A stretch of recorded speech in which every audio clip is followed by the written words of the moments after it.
ஸ்ரீவைகுண்டத்தில் வேளாண்மை கூட்டுறவு வங்கியில் ஏற்பட்ட தீ விபத்தில் சிக்கி ஒருவர் உயிரிழந்திருப்பதாக செய்தி ஒன்று வந்திருக்கிறது. கூடுதல் விவரங்களை வழங்குவதற்காக இணைகிறார் எமது செய்தியாளர் தாமோதரன். வணக்கம். இந்த தீ விபத்தில் உயிரிழந்த நபருடைய பின்னணி என்ன? தீ தற்பொழுது முழுமையாக அணைக்கப்பட்டு விட்டதா? தற்போது அங்கு நிலவும் சூழல் என்ன தாமோதரன்? வணக்கம். அதாவது தூத்துக்குடி மாவட்டம் ஸ்ரீவைகுண்டம் தொடக்க வேளாண்மை கூட்டுறவு அனைத்து பணியாளர் சிக்கன நாணய சங்கம் செயல்பட்டு வருது.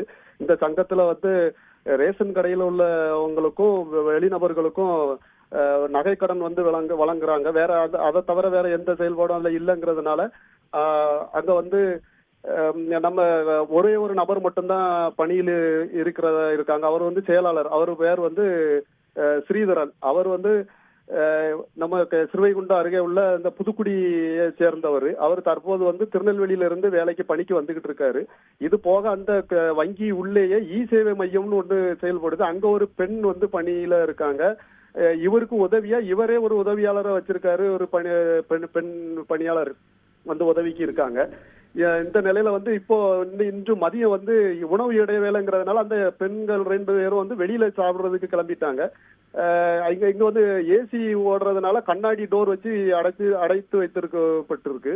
இதுல ஏசி அந்த இவர் உணவு இடைவேளையில இவர் உணவு அருந்துறதுனால கதவை பூட்டிட்டு உணவு அருந்தி கொண்டு இருந்திருக்காரு.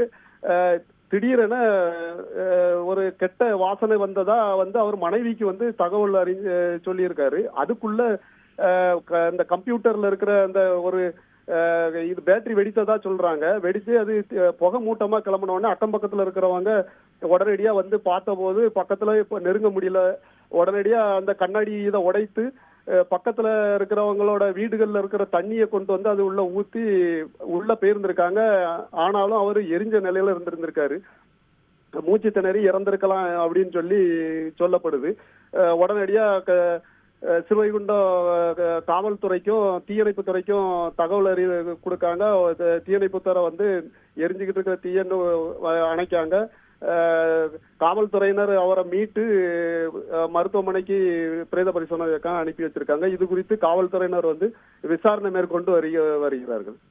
நன்றி தாமோதரன், உங்களுடைய விரிவான தகவல்களுக்கு. செய்திகளை உடனுக்குடன் தெரிந்து கொள்ள உடனே சப்ஸ்கிரைப் பண்ணுங்க.